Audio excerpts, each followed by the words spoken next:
Welcome into the show, everybody. My name is Mark Farzetta, and congratulations. This is the last Friday for quite some time before the bye week, where we don't have an Eagles game to talk about or preview for the upcoming weekend. How exciting is that? It's the last one. This one's Labor Day. This is Labor Day. I think we got Labor Day. This is Memorial Day. What do we got? Labor Day.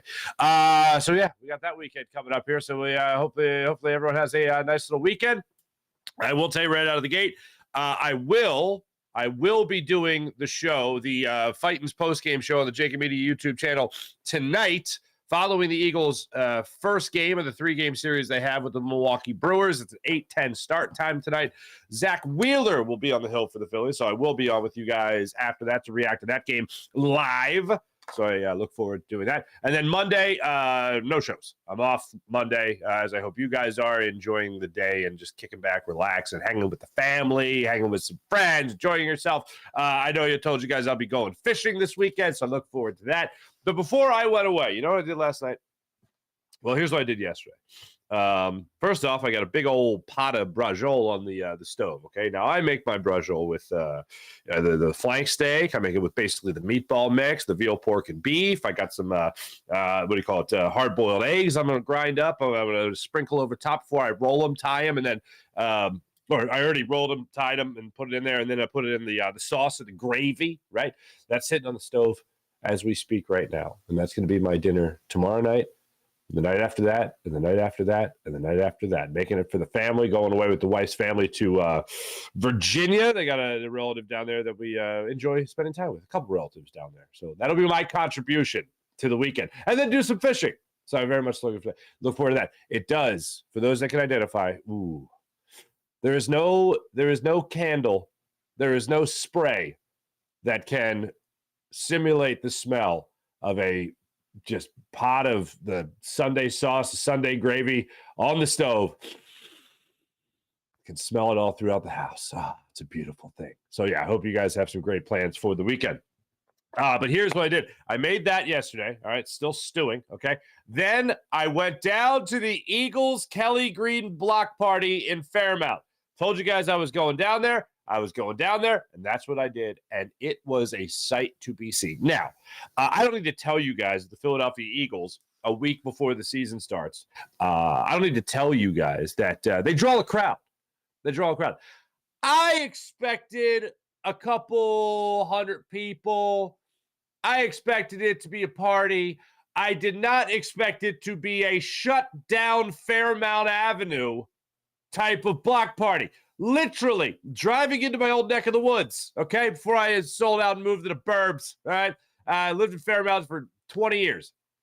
And I'm driving up, and I see this big wall, this big black wall, right? And I'm like, is that a TV screen? And sure enough, they had from the penitentiary, from the end of the penitentiary, it covered the length of the penitentiary, basically, this whole thing. They had one end of Fairmount Ave blocked off with this big screen, and then it turned out it was also a stage. The Eagles cheerleaders performed. Brandon Grahams came out and said hello. Mike Quick came out and said hello, and the crowd went crazy, right? But I'm walking in, and it's literally just a sea of Kelly Green. I'll show you the video. I do have a Farzy in the field for the report, but just to set the scene for you, it was spectacular. It was a classic Philadelphia block party, as if all of Philadelphia was invited. It was awesome. They had Noah, the bald eagle, there. They had, like I said, Brandon Graham, Michael Quick. They had Spuds was leading some trivia there and kind of hosting and emceeing the event. People were so excited, and everywhere you looked, it was Eagle Green. It was Kelly Green for the most part. I saw the new Hertz Kelly Green jersey, the Dallas Goedert Kelly Green jersey, Jason Kelsey, all the jerseys you can imagine in the new Kelly Green. It was a thing of beauty. People wearing their Kelly Green jerseys from the throwbacks, not the new ones, but the one that said, Reggie White and Harold Carmichael and Randall Cunningham. It was spectacular. And, man, if you needed to get the mood set for the season, that was the way to get the mood set for the season. It was fantastic. Also, I listened to Kenny Gainwell address the media yesterday as far as the season actually goes and talked about the running backs room. And how the egos have to be checked at the door. And here's the thing. We'll get into this conversation because we're going to talk about the running back room for the Philadelphia Eagles this season. We're going to get into that conversation. We're also going to talk about the Phillies today ahead of their 3-game series with the Brewers. We're going to talk about where they are in the wild card standings right now with them being idle yesterday. Only one team was active that they give a damn about, and that was the San Francisco Giants. So we'll get into that. And yeah, we'll of course talk about this Eagle season and what the real expectations are, because yesterday I got a message that asked me to fill in for Dan Cilio on the Jacob Media YouTube channel for the National Football Show. Me and my new friend Bill Colarulo, who he and I will be doing the halftime show for Jacob Media for the upcoming season from Oceans Casino. But Bill and I were talking about it a lot, and we were kind of talking about the expectations for the season. And I think most of us are on the same page here. You really do try to break down the Eagles to, all right, it can't be this good, okay? There's no way the Eagles are going to have back-to-back seasons where it's, their quarterback is an MVP candidate again, and the Eagles are like a favorite to go back to the Super Bowl, and they started the season 8-0, and everything's going to be fine with 2 new coordinators. There's going to be no hiccups. There's going to be no slow start to the season. There's not going to be sputtering out of the gate. There's not going to be anything like that. Everything's going to be just fine and dandy. So we've talked about the optimism. We've talked about why this team is going to be successful. We've talked about why we should be excited for the upcoming season. But what are the concerns? And one of the things I referenced is a friend of the show, Jimmy Kempski, for Philly Voice, does a great job every year of writing about why the Dallas Cowboys are going to be great, or why the Dallas Cowboys are going to be a dumpster fire, or why the Eagles are going to be great and have another great season, or why the Eagles are going to be a dumpster fire, okay? If it is going to go wrong, if it is going to go sour, if it is going to go south for the Eagles this year, why would it go south? Now, here's what I'm going to do when I break it down for you. I'm not going to talk about injuries. I'm not going to do any kind of weird, morbid injury prediction, because I think we all know that injuries can greatly affect every single team, especially if you have talented players such as the Eagles, all right? We're going to talk about it, but we're not going to go down the road of injury. So I just want to say that, and I hate the idea that in football you always have to kind of say the idea that, barring injury. Like, okay, thank you, barring injury, yes. In a very rough sport, very talented players get injured, you might not be as good. Shocking. Now, there are exceptions, of course, where you look at the Philadelphia Eagles 2017, and a couple of Pro Bowlers went down, and they still won a Super Bowl. The MVP of the league went down, they still won a Super Bowl. It's pretty amazing how that works out sometimes, right? Or almost never, I should say. So we'll get into that conversation today.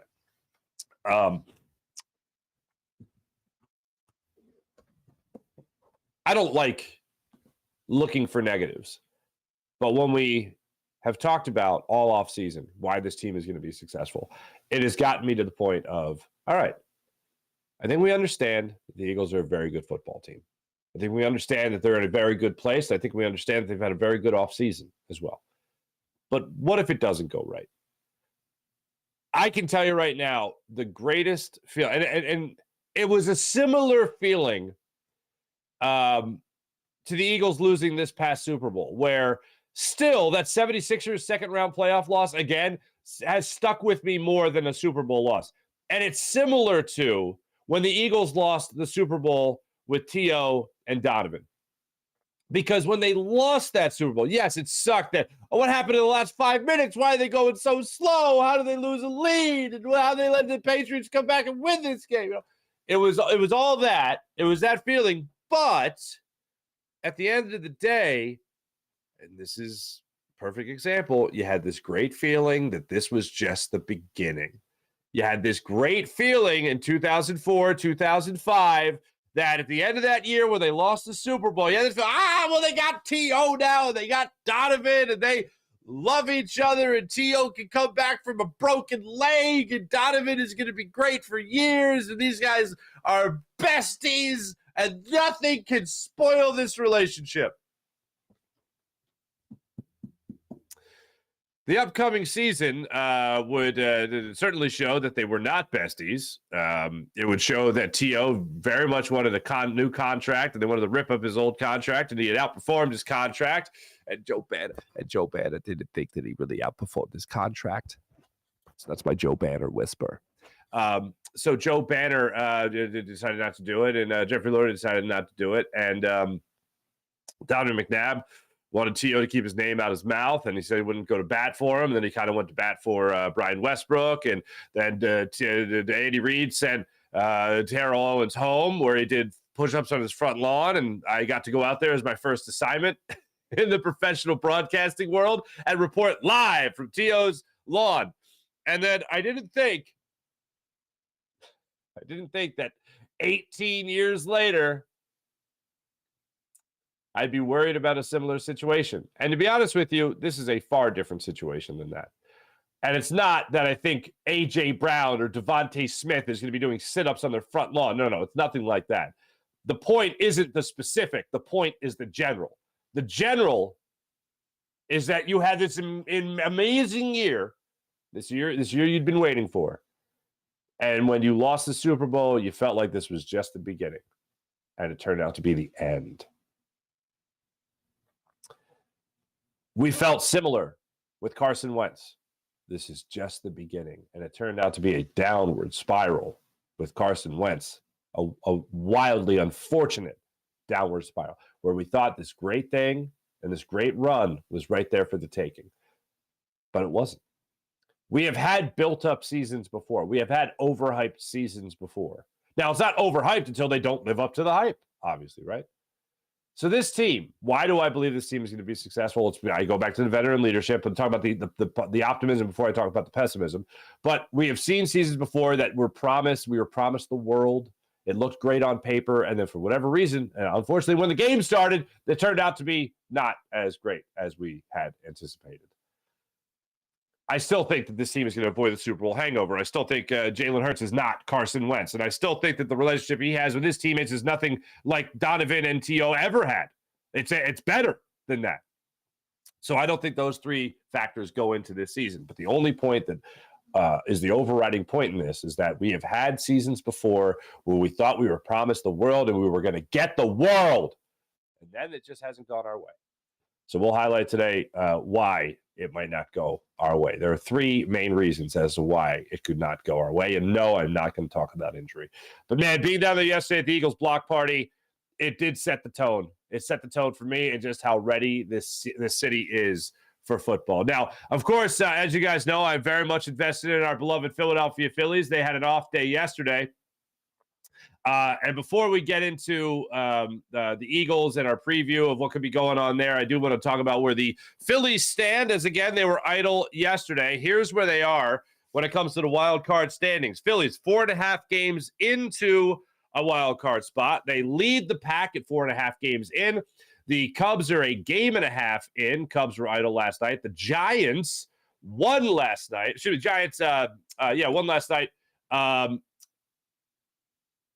They are now 70-64 on the season with a .522 winning percentage. They occupy the third and final wild card spot. The Arizona Diamondbacks, 69 wins on the season. They're a game out of a wild card spot. The Reds are 69-66. They're a game and a half out of a wild card spot right now. Marlins 3 games out. Padres 8.5, as are the Washington Nationals. That's the spot that they're at right now. Also, the Braves had a crazy night, but we'll get to that. Acuna had a crazy day. I was shocked to learn about it, but we'll get to that. But Phillies start things off tonight, 8-10 in Milwaukee. Look forward to that game getting underway.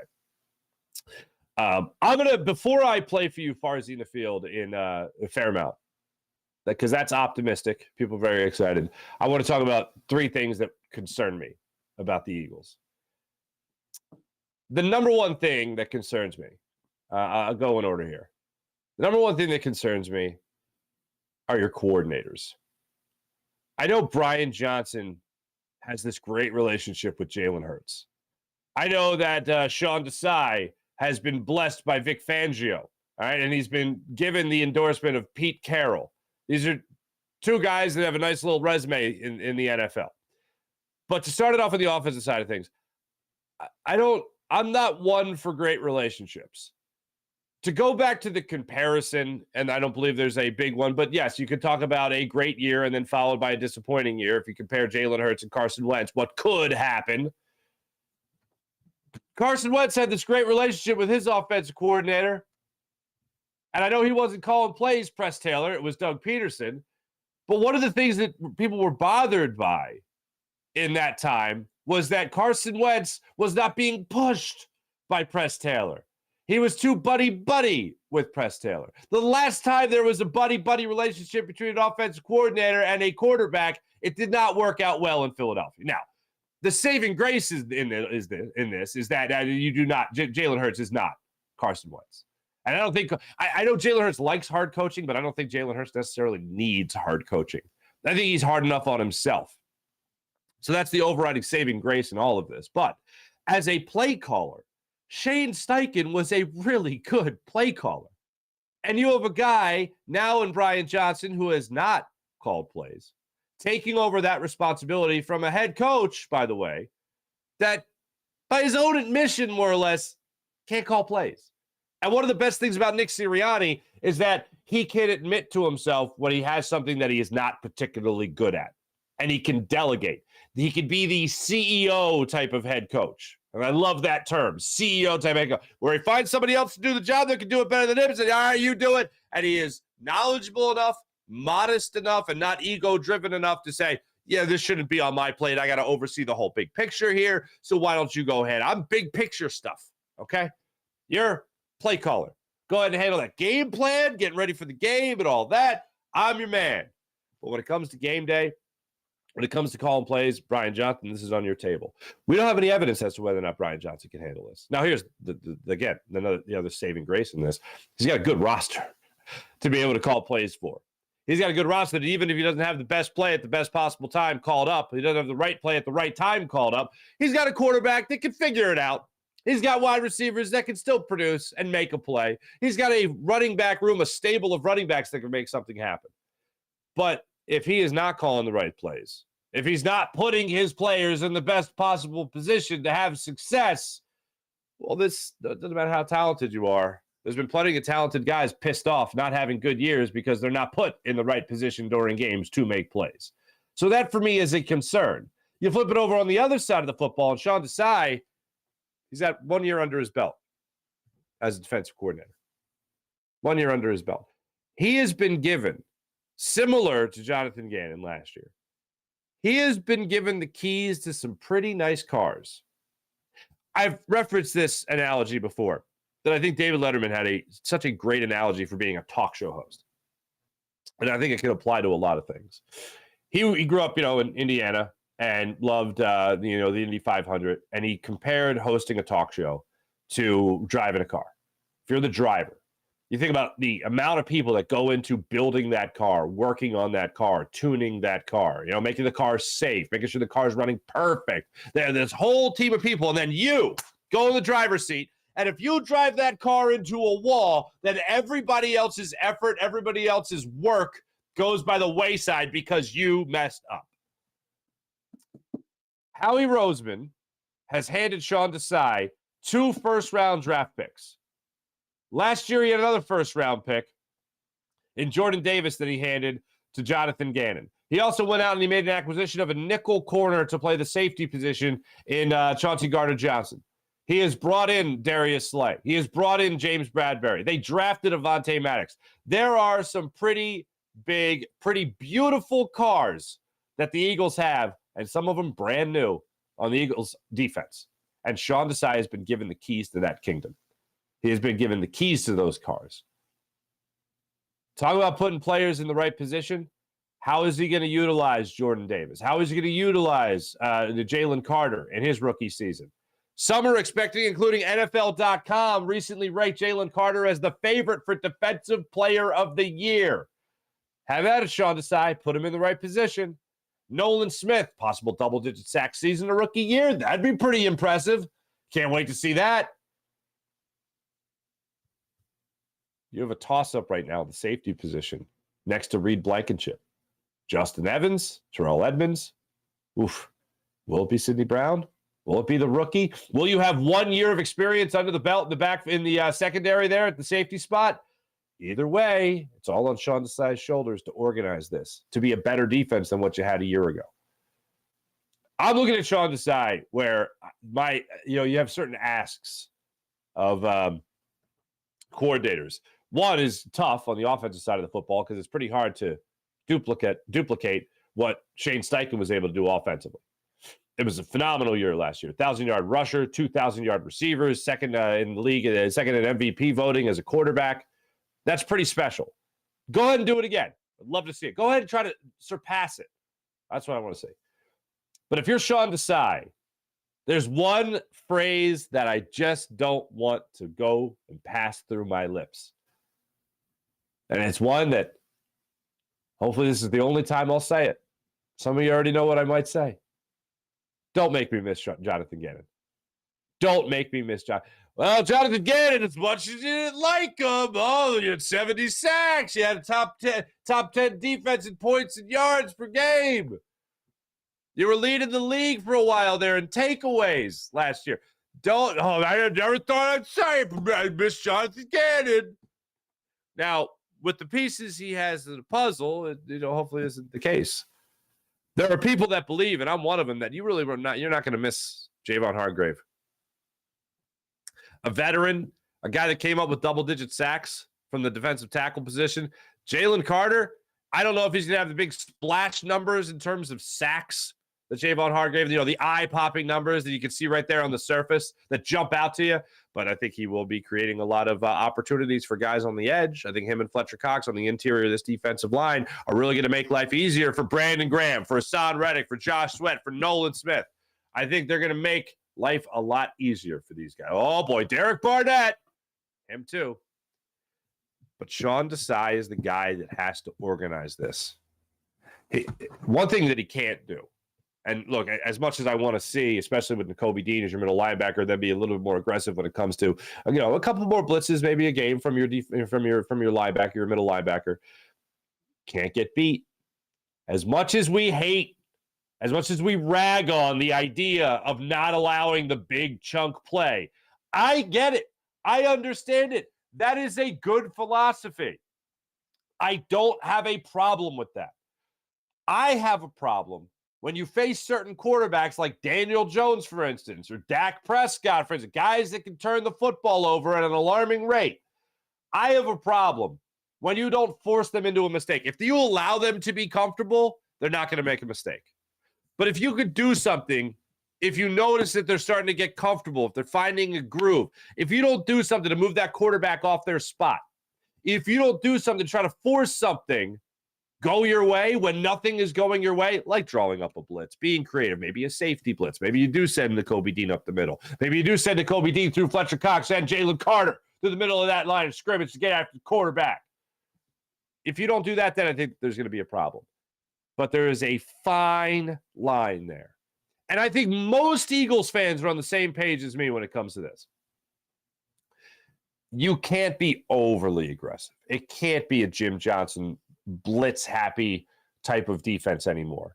With the way offenses are designed nowadays, with as pass-happy as they are, you can't take guys out of coverage. And if there's anything Nick Sirianni preaches about defense, it's that he does not want to see guys that could be in coverage and could be there to make a play if a quarterback makes a mistake.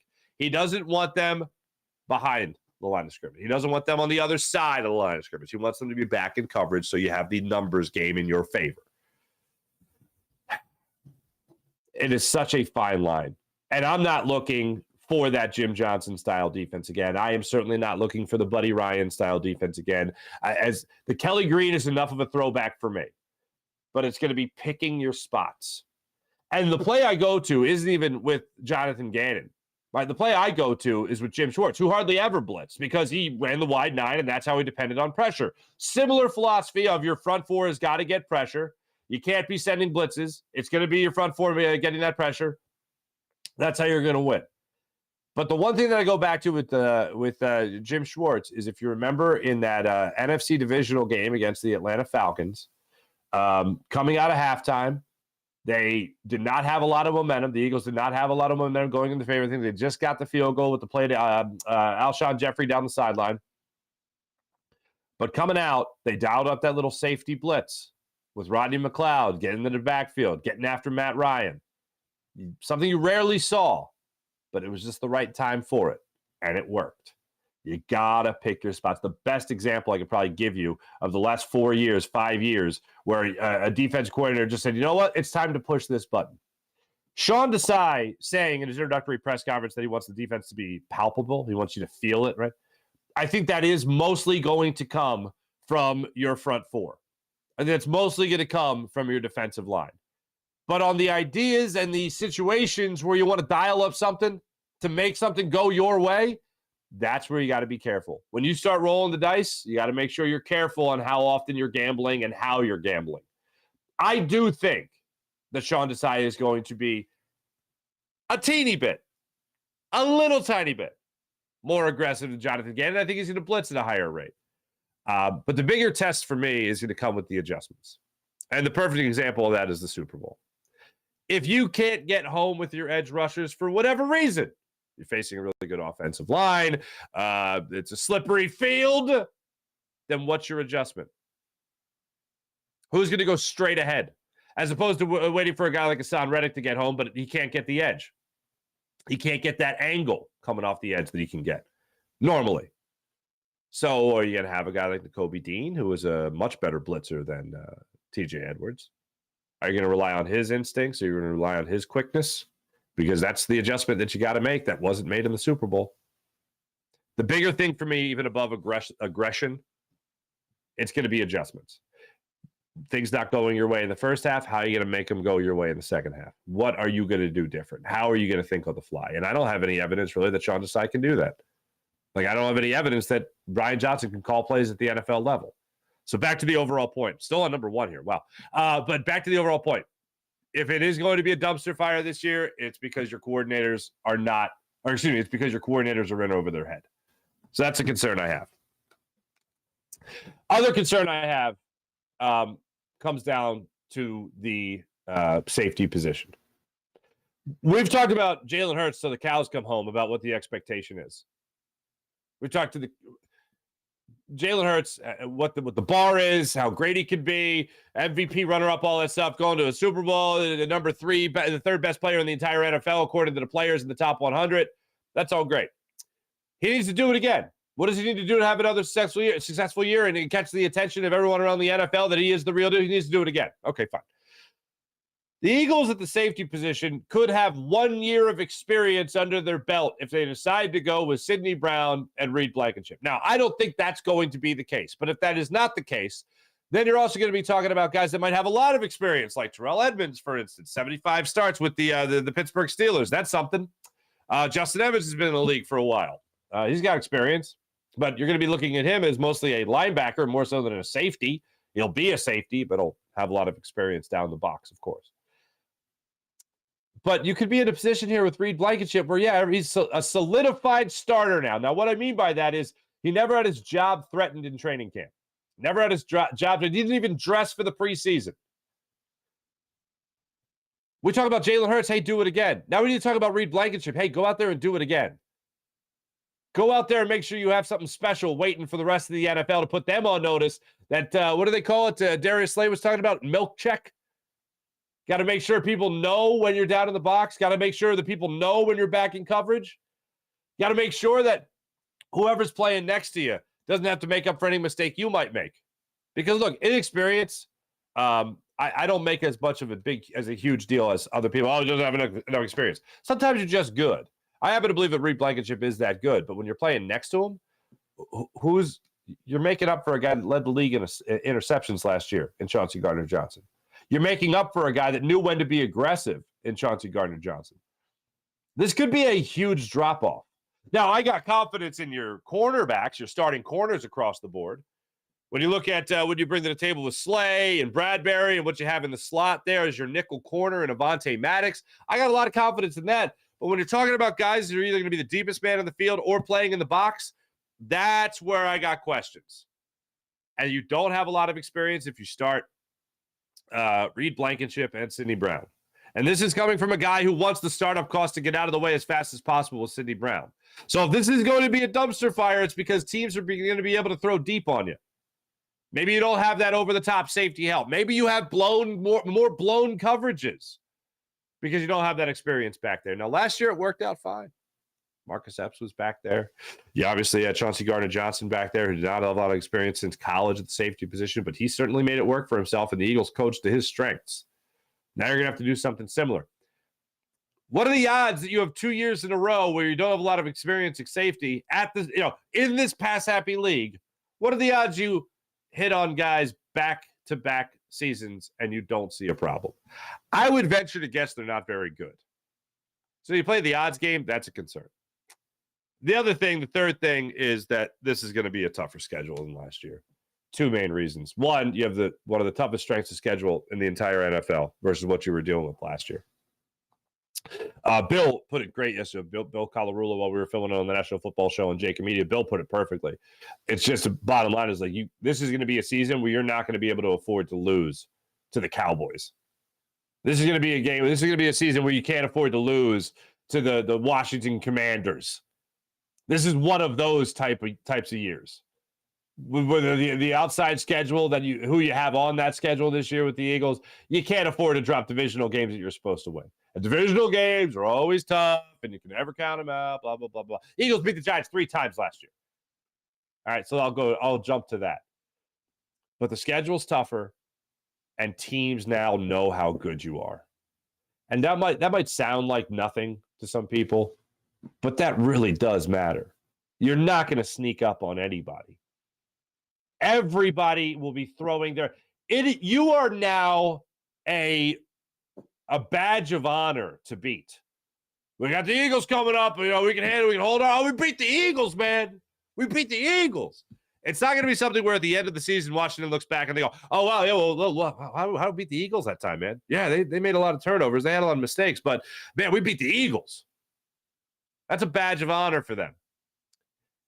People will have you circled on their calendar because they're gunning for it. Anytime you get to the number one spot, whether it's in your conference or overall in the NFL, when you get to the mountaintop of making it to a Super Bowl and winning a Super Bowl or just making it to a Super Bowl, you get that target on your back. And the Eagles right now have that target.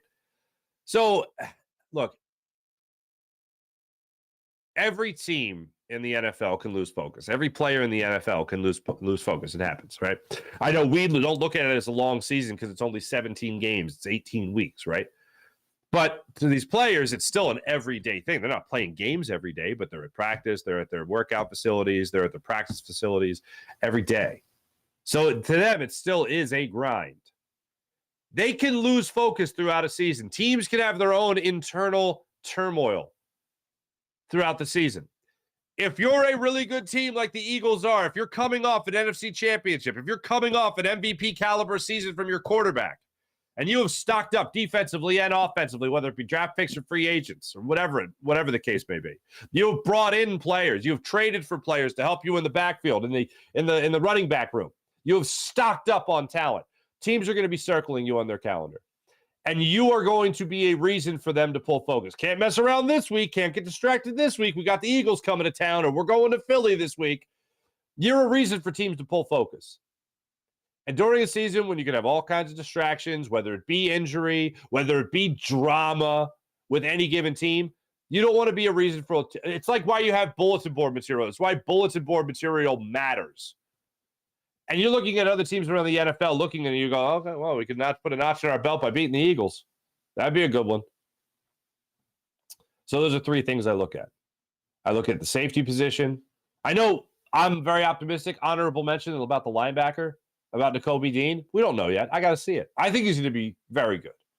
I'm not saying he's going to make a Pro Bowl in his rookie season, but I don't think we're going to have a problem at linebacker. But I look at the coordinators, I look at the safety position, and I look at the overall schedule. If the Eagles are going to be a dumpster fire this year, if they're going to have a very disappointing season even this year, I think it's going to come down to those 3 things. Barring injury, these are the 3 things I look at. I think your coordinators are under the microscope. I think whoever you're starting at safety is going to be under the microscope because he's filling some pretty big shoes from last year. And I think overall, the schedule and your own reputation, it's going to be a tough year for the Eagles. Now, please keep in mind, now that I've just laid all that before you, please keep in mind I have spent the last 6 months telling you why I am so excited about this Eagles season and why I think the Eagles are going to have another successful year. people talk about that Super Bowl hangover. I think the number one reason the Eagles don't have that is because the Eagles won't experience that is because of the leadership on this team. Yes, talent above all else, but that 2005 Eagles team coming off a Super Bowl loss to the Patriots, that was a pretty talented team. And that year sucked. That year featured the Reggie White game, man. Ugh. Talk about the Kelly Green. I was at that game against Seattle. They got blown out. Mike McMahon came into that game. Yeah, remember him? That was a lot of fun. Coy Detmer came into that game. That was a fun one. Did Detmer start that game? He might have started that game in the snow honoring Reggie White. Oh, my goodness gracious. No, everything went wrong in that game. That game was the perfect epitome of why that season sucked. Anyway, so I tell you all that to tell you this. Eagles are still winning the division. Eagles are going back to the Super Bowl. But if they weren't, and if it is going to be a dumpster fire, those reasons are why I think it's going to be a dumpster fire. Now, the running back room. Let's get into this conversation here. Kenny Gainwell addressed the media yesterday. People have tried to identify. Everyone always wants to know the number one guy. They always want to know running back one, RB one, right? QB one, and rightfully so. I get it. Safety one. You know, who's going to be the starting safety next to Reed Blankenship? People want to know that, and rightfully so. You should want to know that. My breakdown is this: DeAndre Swift catches the most passes. Kenny Gainwell gets the most touches. Rashad Penny, in case of emergency, break glass. Rashad Penny will get some big runs on this team. They got to keep Rashad Penny healthy. I'd love to see him healthy in the postseason. Boston Scott. Oh, you're playing the Giants? All right, have at it there, Boston Scott. I believe this running back room is extremely talented. I believe that the running back position of the Philadelphia Eagles is going to be one of the best in the NFL. That is as a conglomerate. This is as a running back by committee. But ego is a dangerous thing. Eagles have leadership, and that can overcome a lot of things. But egos can rear their ugly head, and they can ruin a lot of things. Kenny Gainwell yesterday was asked about that running back room and how everybody kind of understands the way roles are going to develop. And they understand that this Eagles team is pretty much going to focus on riding the hot hand. Here's Kenny Gainwell yesterday when talking about that running back room. Backs. Yeah, I'm very curious, and I'm excited about that running back room. And man, we got a lot of great guys in there. Me, Boston, and DeAndre, and Penny. Man, I'm just excited about the roles that we're gonna have and what we can do. You know, we very special, and we're just gonna take control of it. At some positions, it's like you win a job and that's settled for the year. But with you guys and knowing everyone will play, does that competition kind of continue into the season now? Basically, we just gonna, do what we do and hold each other back. We're gonna have each other back each and every day, and, we're gonna take it one day, one game, one period, each and every day, you know, and just continue to work hard. It seems like it seems like all you guys are close. Yeah, they are close. Ruben coming in there with a question, but he did talk about the attitude that these guys have surrounding one another, and this is what he got into. Now I'm getting an opportunity to be in the room with all these guys, and they're very special, you know, and I can sense a selfless group, and we all, know that we have a big role that we have to take in, and it's just the selflessness in everybody, man. I love it about them. You're going to need a hell of a lot of selflessness. That's what you're going to need in that running back room, because I think guys are going to have success. Guys are going to be forgotten about for a minute, and then you're going to be mixing them in, and everyone's going to be happy again, and then guys are going to ride the hot hand again. That's the way the season's going to play out. I tell people this. It's going to be difficult. If you got a fantasy draft this weekend, and I know it's a popular weekend for fantasy drafts, running back room of the Philadelphia Eagles is a tough one. I mean, put it this way. There's safe picks in this running back room that will get you points, but they're not going to be, obviously, bell cow guys. It's a tough one. It's a very, very tough situation because you're going to have different guys getting smoking hot at different points. And the Eagles, as we know, haven't had a history of throwing to the running backs. I'd love to say they're going to be running the football a lot. I just don't see it. But either way, these guys are going to be canceling each other out as decent fantasy football picks because there's going to be such diversity in that backfield. So it is a tough one. It is absolutely going to be a tough one. As I said, I listed off if the Eagles were going to fail this year, which they won't, but if they did, how would it happen? At the Eagles Kelly Green block party yesterday, it was nothing but optimism. Ladies and gentlemen, without further ado, our first Farzy of the field of the football season. Farzy in the field of the football season, where I went down to Fairmount Ave yesterday to talk to you wonderful Eagles fans about your expectations for the season and your favorite Eagle all time to don the Kelly Green. Ladies and gentlemen, here is our first Farzy in the field of the season.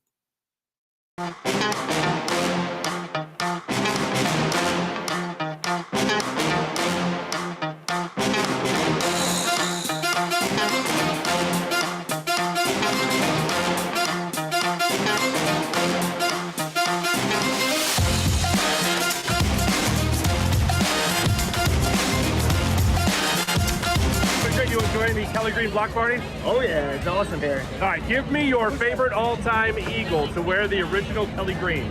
Oh my gosh, you gotta go Reggie White, right? I mean, who else? Yeah. I mean, Carmichael, pretty badass. You got to go with Randall Cunningham.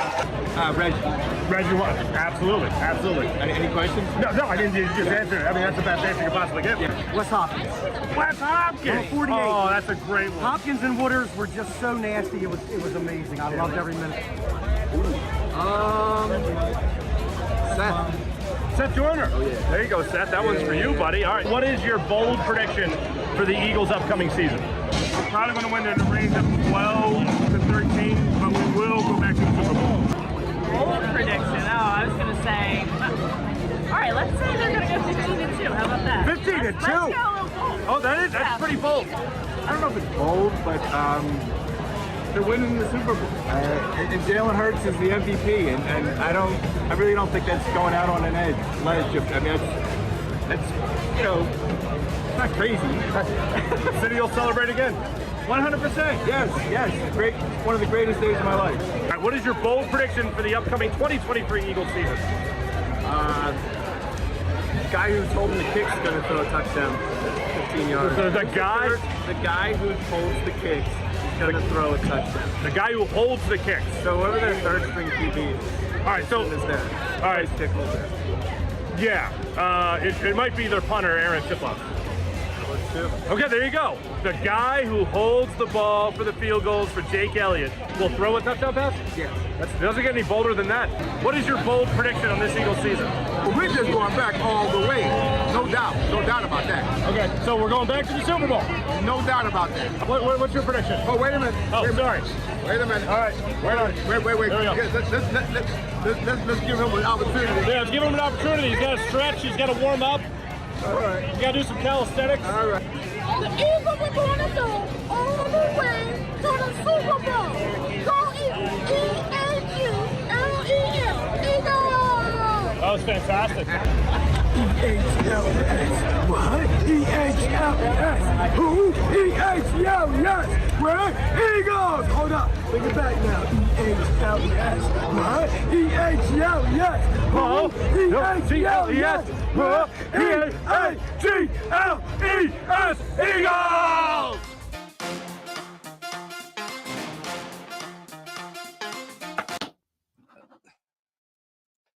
That was Will of God, by the way.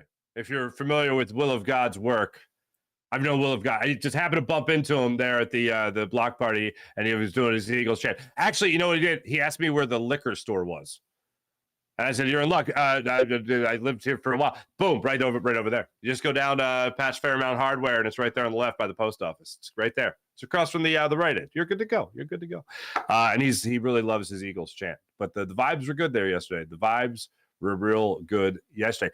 I didn't know they did this, but they were feeding Noah, the bald eagle there. They looked like a little mouse. They fed in front of everyone. And I asked if the mouse's name was Dak. But I couldn't get an answer.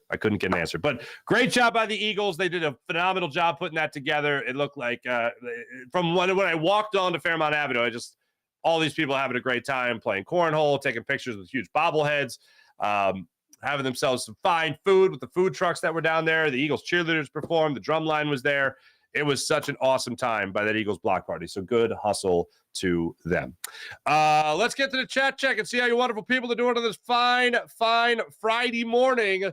Sean Gillespie, what's going on? Sean Kilrain, good morning. It's a Philly thing. Isn't that right, Farzy? That's what you had been thinking. Yes, it is a Philly thing. Absolutely. Morning. This is my favorite time of year. Great baseball and football. We every year we ask for the meaningful games in September. And now we have, and also that, not only that, the meaningful games in September. We also ask that the Phillies are still relevant by the time the Eagles snap the football. By the time the Eagles have their first snap of the season, Phillies, please still be in it and be interesting. Well, they are very much in it. 4.5 games in their wild card spot. And they are certainly interesting. Certainly interesting. April with the favorite time. Sean Kilroy, Uncle SB. That TO year will be a good future 30 for 30 documentary one day. It's still unbelievable. The fact that we still talk about it this year, like this many years removed from it, 18 years removed from it, is insane. Because of the hype, because of the anticipation, waiting for Donovan to finally get a number one wide receiver, having a number one wide receiver, boom, go to the Super Bowl. And then losing the Super Bowl, and then losing T.O. You know what a lot of people forget? T.O. was the Eagles' leading receiver. Both years he was on the Philadelphia Eagles. And remember, he only played like 7 games, I think it was. The second year he was with the Eagles before he got released, before he got banished from the land. But yeah, I can't wait for that 30 for 30. And of course, Hugh Douglas. I got to get Trey back on the show, Trey Thomas, because his account of the story is hilarious because he was still on the team. Hugh was the ambassador. And he said that he was walking down the hallway, and Hugh had come out of like the hot tub area, and he was like winded. And Trey was like, "What did you just do?" And he's like, I just got a little scrap. I was like, "Scrap? What are you talking about, scrap?" He's like, "Oh, me and you had a little disagreement, whatever." So just to picture Hugh being a little winded from scuffling with T.O. is hilarious. Sean Kilrain, Desai sounds to me the silent assassin. He's going to run the defense, play smart, fun. I have a similar thought, Sean Kilrain. Silent assassin, except for one thing. He talks a really good game. Like, he doesn't overdo it. He's not verbose. He's not boisterous. But like just even talking about like using that word palpable, and talking about how he wants the defense to reflect the city. Like he says the right things. Like silent assassin.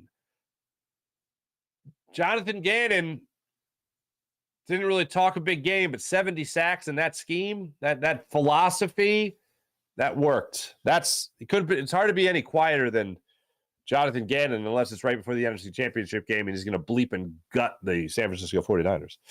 But I hope you're right. I say what's going on. Morning, Mark and everyone. I am skeptical about week 1 versus the Patriots. Good defense up there and Brady retirement euphoria. Big road trip for them for the Phils. Have a great weekend. Thank you, Mihai Sanchez. I'm not worried about this Patriots game. Look, I think the Eagles just come running out of the gates, man. I have the feeling that this Eagles team has what every team that's lost the Super Bowl has in terms of that bad taste in their mouth and that getting so close but not getting it has only driven them more, that whole thing. I think that absolutely defines the Eagles. But you combine that with the talent and you combine that with the leadership, I feel like the Eagles are and I know the hungry dogs run faster thing is don't to a lot of people's minds when I say this, but I think the Eagles are just caged, rabid dogs right now. And I think they can't wait to get this season underway. Like, I think even going back to last year, they were hyped up more than anybody last year. Oh, they were talking about it as rat poison. Jason Kelsey was talking about it as you can't be comfortable. Can't talk about being comfortable. And once you're comfortable in this league, you're out of the league. That was before they had done anything. Now they have again. Now, Jason Kelsey had obviously won a Super Bowl years prior, but before that 2022 team had done anything, they were already hyped up. They were already talking about they're going to make it to the Super Bowl. The only question you really had was, is Jalen Hurts really the guy? You know what I mean? And boy, did he answer that question. So if that was their attitude last year without a Super Bowl loss, what's their attitude this year with a Super Bowl loss, with an MVP caliber quarterback? I think their attitude is, let me at him. Think you're going to have a tough schedule? Think you're going to have a tougher one than last year? Let me at him. That's what I think the Eagles' mindset is going into this season. They are caged, rabid dogs, and you want to just kick that gate open, and you want to just unleash them. And that's where I think you can look at that as the rose-colored glasses. You can look at that as a Disney mindset, but I just think this Eagles team is going to be a force to be reckoned with this season. And I think they have the right leadership in place. I think they have the talent in place on this roster to go out there and just make great things happen. So that's what I'm looking forward to. And that's what I'm most optimistic about. So I don't look at that Patriots game. I don't look at them going on the road and, laying an egg. I don't think they start the season off with a dud. I think they start the season off with a very loud bang that would, even more so than they've already done, put the rest of the league on notice. So I don't get, and I remember they used to have a stat on this. I don't know what it is anymore, but teams are supposed to suck when they're honoring somebody. So the fact that they're honoring Tom Brady makes me think the Patriots are going to go out there and lay an egg. Now Bill Belichick's going to have his team ready to play and blah, blah, blah, blah, blah. But I don't really think that means anything. You know what it means? It means a nice pregame party. It means fans excited at a Patriot place. That they're going to see Tom Brady. They're going to ride in on that one dirt road into Gillette Stadium and be all excited. But then I think the Eagles just handle the business. Simple as that. Jason A. What's up, Jason A.? Nice to see you. Where are you at? How do you feel about TJ Hawkinson contract? Highest paid Yeah, that is pretty remarkable. He came over from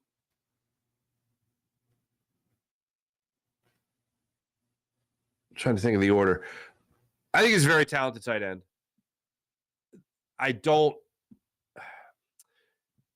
Dallas Goedert needs to stay healthy. I use the phrase to put the league on notice. Dallas Goedert's better than TJ Hawkinson. Dallas Goedert's going to get paid one day. I don't know if it's going to be by the Eagles, but Dallas Goedert's going to get paid. He's got to be healthy. He got a big contract, obviously, when his rookie year expired. Him and Avonte Maddox finally moved out, got their own separate places once they got their contracts right. But I think there's a big payday coming for Dallas Goedert. He's got to stay healthy to show the league what he can do. The run game, he's an integral part of the run game. He could pass. He could catch. He's huge in the pass game as well. He can catch the ball very well. He can run after the catch very well. He does everything extremely well. I remember talking to Clay Harbor before last year, just talking about how a guy like Dallas Goedert is without question a top 3 tight end in the National Football League when it comes to Travis Kelce, when it comes to George Kittle, who obviously had down here with some injuries last year. But Dallas Goedert has the opportunity, if he stays healthy, to put the league on notice. But yeah, that Hawkinson deal is insane. Sean Kilrange chiming in on it. Definitely doesn't deserve the payday. Making more than Kelce, Andrews, Goddard, who, yes, I do believe are all better. But yeah, the Hawkinson deal was a little surprising. Giants. Darren Waller. Yeah.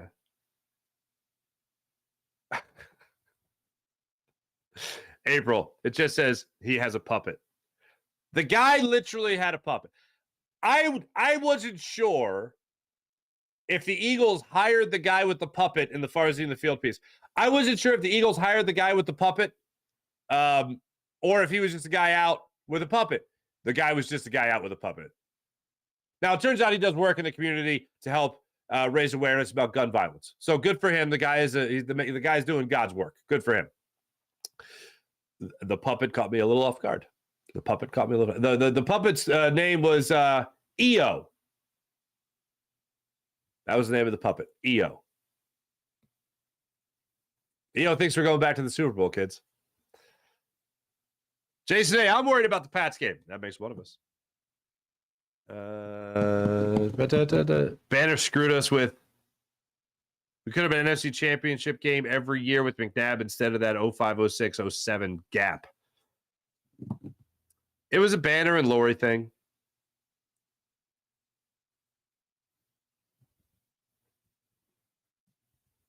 Dallas been paid. No, Dallas has been paid.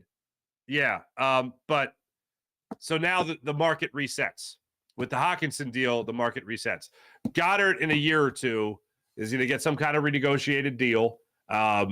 It's going to be for big money. There might even be a holdout, God forbid. The greed drives, and it's by a player's perspective, it's not greed, it's business. But yeah, it's going to be big. Sean, and this is years down the line, something we don't have to worry about. Sean Gillespie, EO. Oh my God. Damn right, EO. What else do we got here? Special teams will cost the Birds a game, says Tim. I'm over on the Jacob Media YouTube channel now. Very well could. Very well could. What the heck is going on here? There we go. The name Jalen Reagor has come up with the Minnesota Vikings releasing him. I'm not going near it. All right, folks. It's the Eagles. Do they need a punt returner? Could they use a kick returner? Certainly. I am not going near Jalen Reagor. I think the guy can't get out of his own head, and I don't think he's going to be able to get out of his own head here in Philadelphia.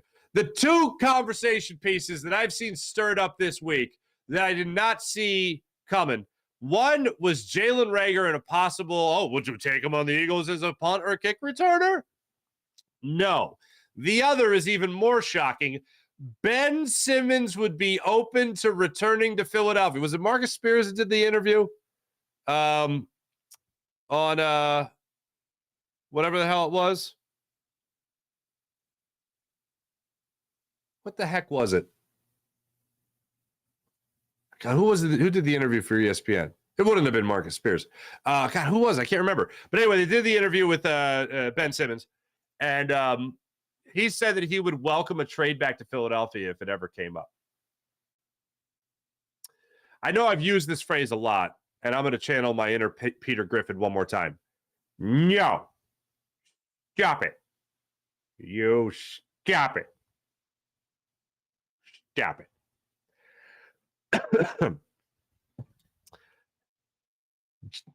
Wow, a world where Jalen Reagor and Ben Simmons are back in Philadelphia. No, thank you. Yeah. Anyway,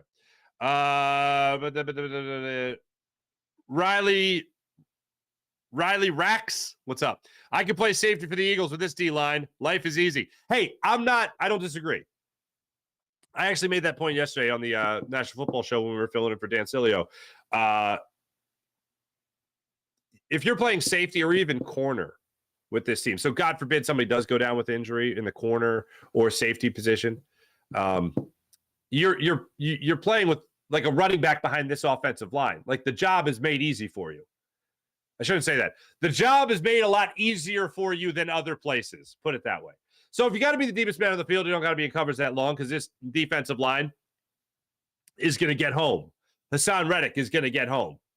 Josh Sweat is going to get home. Brandon Graham's going to get home. Nolan Smith's going to get home. Jalen Carter, Fletcher Cox, Milton Williams, they're going to get home. Jacoby Dean, right time, right place, going to get home. So I'm with you that it's easier to play that spot. But I'm just saying, if I had to, and this goes to the next Eagles fan for life, come on, man. Have some faith in this team. I'm picking the Eagles to go to the Super Bowl for the record. My point and setup, in case you missed it, Eagle fan for life, was if the Eagles were going to have a down year, if they were going to have a down year, how were they going to have that down year? And it's because the coordinators were going to suck at their jobs. The safety position, not a lot of experience, not a lot of talent. We don't know what Reed Blankenship can bring to the table in a second year. I think he's going to be fine. But maybe that position is a position of weakness in the upcoming season. And then the schedule. The Eagles are going back to the Super Bowl. The Eagles are winning at least 12 games this upcoming season. I'll give my official predictions next week, leading up to the season opener. But if I had to say why they weren't going to have success, those are the things I'm looking at. Barring injury, taking that out of the conversation because I'm not wishing that into the atmosphere. That's why they're going to not have success. Let's wait till we play the games. See, this is of course, but then if that was the case, then we wouldn't ever talk Eagles football for 6 months. Wait till they play the games? I would love to, but that's boring. To talk about our football team is fun. Mike is right. Good morning. Good morning, Mike is right. Bahama Eagle. What's up, Bahama Eagle? Bahama Eagle BS? Okay. Yo, you won me over with that excellent. Oh, that's very nice of you. Excellent job you did yesterday filling in on the National Football. You're very kind. Thank you very much. That's very nice of you. Folks, Phillies are back at it tonight. Let's get to the morning rush brought to by Sky Motorcars, SkyMotorcars.com. Phillies are back at it tonight, 8:10 start time in Milwaukee. They start a 3-game series with the Milwaukee Brewers. They start a 6-game road trip tonight out there. Phillies are coming off an incredible August. We recapped it for you guys yesterday. Here's to carrying into September what you did in that month of August. Zach Wheeler gets to start for the Phillies. He is 10-6 on the season with a 3.59 ERA. Freddie Peralta, right-handed pitcher, comes into the game at 11-8 with a 3.95 ERA. 27-year-old righty for the Milwaukee Brewers. He is coming off one hell of a run. He has not allowed more than 2 earned runs in his last 4 starts. He's gone at least 5 1/3 in all those starts. He's coming off a solid start there against San Diego Padres. Great start against the Rangers, 5 2/3, 1 earned run allowed. He walked 2. Shutout, 6 shutout innings against the White Sox, and 7 innings, 1 run. It was a home run against the Colorado Rockies. So he's coming into this game rather hot. Zach Wheeler's not as hot, but is coming off a good start. 7 innings, 1 run in his last start. Last night in baseball, the Atlanta Braves beat the Dodgers 8-7. Ronald Acuna, ladies and gentlemen, has entered historic grounds. Well, first off, he started the day by getting married. I don't really look for players that are getting married on day games, so I can't say I've ever really seen it before. But Ronald Acuna gets married in the morning, then he goes and he hits a grand slam in the game against the Dodgers. The Braves won to improve to 88-45. They won 8-7 against the Dodgers, and he becomes the first ever baseball player with 30 home runs and 60 stolen bases in a season. That's a full day. Married, grand slam, the 30-60 club. Here's my impression of Ronald Acuna walking into that club. Opens door, looks around. No one's there because he's the only one in that club. He wears a Braves uniform, so I don't like him, but damn, he's a hell of a ball player. Ronald Acuna Jr., congratulations to you. I look forward to the Braves choking against the Phillies in the postseason yet again. That's the time, everybody. Thanks for watching. Thanks for listening. Jim Hyde, produced the program, did a wonderful job as per usual. My name is Mark Farzetta. This is the Farzy Show. We'll be back with you guys on Tuesday. But before that, I'll be back with you guys tonight on the Jacob Media YouTube channel for the Fightins post-game show with yours truly. Hopefully after the Phillies take care of business against the Brewers. Thanks for watching. Have a wonderful weekend, everybody. I'll see you guys tonight, and then I'll see you guys on Tuesday morning as well, ahead of the Eagles kicking off their season for opening week of the NFL. Jim Hyde, produced the show, did a great job. My name is Mark Farzetta. Have a great rest of your day, everybody. See ya.